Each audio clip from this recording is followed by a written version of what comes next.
Hi, welcome back to Shades of Radiology. Today I am going to discuss an interesting case, that is the case of the week. I would like to thank Dr. Indranil for sharing this interesting case. So let us go ahead with the case.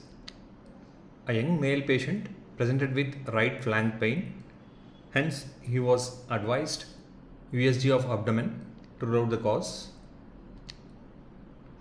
And the main finding was hydronephrosis of right kidney, which is moderate in severity, and the ureter was trying to trace down. We noticed bilateral bulky soft tissue masses on bilateral para-aortic regions. You can see the vertebra and the aorta which is being compressed between the both bilateral para-aortic masses, which was the reason for cause of this right moderate hydroureteronephrosis. And based on these findings, the rest of the organs was completely normal, and based on these findings we think of a differential diagnosis. In view of young patient, we think of lymphoma because of bulky nodes, and second possibility is metastatic lymphadenopathy, which is again less likely, which we think in view of young patient, the patient age is too young, and TB lymphadenopathy, which is again less likely but still can be included in the differential diagnosis because of absence of necrosis. That would be the third differential diagnosis in this case. Now, the important point which we need to remember is what is the next step in a young male patient with bilateral para-aortic lymphadenopathy. So what should be the next step? So the next step immediately is always screen the scrotum to look for the testicular lesions, and this was the finding in the same patient where the testicular ultrasound revealed heterogeneous lesion. You can see the large heterogeneous lesion almost occupying the entire right testis and few areas of necrosis within the lesion. And on enquiry, the patient also complained of neck mass, and USG showed a large similar echogenic lesion which we found in the abdomen, that is the lymph node lymphadenopathy. So there was a left cervical lymph nodal mass as well.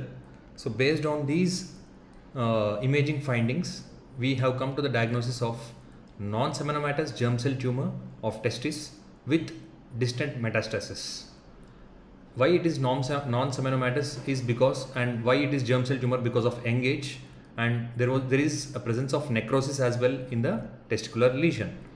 Hence we gave a possibility of non-seminomatous germ cell tumor of testis and with distant metastasis. The bilateral para-aortic lymphadenopathy is the local drainage of bilateral testis, whereas in this case the patient also had left cervical lymph nodal mass. Hence the patient has distant metastasis, and histopathological diagnosis came as mixed germ cell tumor with components of teratoma, embryonal carcinoma, choriocarcinoma and yolk sac tumor. And what is the next step once the diagnosis of histopathology has come? We always need to screen the chest to rule out metastasis to the lungs. So coming to the salient features about the case which we saw today is retroperitoneal lymph nodes are considered the regional lymph nodes for testis or the gonads. And coming to the left testis, if you see any lesion in the left testis, the left para-aortic lymph node below the left renal vein is the most common site of metastasis. And in case of right testicular region, paracaval, precaval and retrocaval lymph nodes would be the first preferred site of metastasis.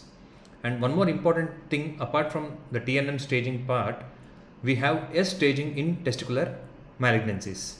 The S staging is nothing but the serum tumor markers measured after orchidectomy, that is S0, S1, S2 and S3, based on the serum tumor markers, that is LDH, beta HCG and alpha fetoprotein. So these will decide again the S stage of testicular malignancy. So these are the salient features, and the take home point for this case, in any young male patient, if you see a bilateral para-aortic lymphadenopathy, always try to screen the scrotum, that is look for the testicular lesions. Thank you all.